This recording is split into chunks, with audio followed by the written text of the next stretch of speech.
If you find that you get really bored on your long runs, trust me, you are not alone. I've definitely been struggling with this, and I have found a bit of a hack that I've used throughout all 3 of my marathon training blocks, and it's just worked every single time. Now, I used to kind of call this something differently, and I used to use it a bit differently. What I used to do is I would go out and I would say, okay, I have lifelines today. Like, what are my lifelines?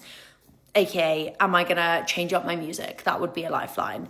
Another lifeline would be, am I going to eat one of my favorite sweets that's in my vest? But now what I do is I kind of give my long runs different chapters. So I'll start off, say I'm running 30 kilometers. I'm going to break it down into thirds. So I'm going to have 3 chapters for that run.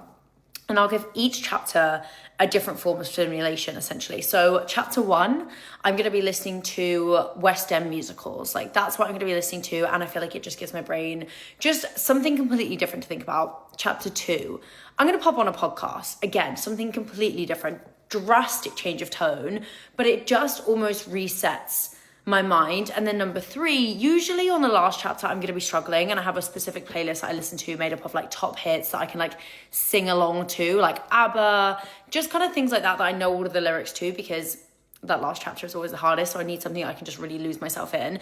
But I feel like by separating up by like chapters or giving it lifelines, it just breaks it up in a way. And again, I always say this, but I feel like running is literally mind games. And this is currently my favorite mind game to play.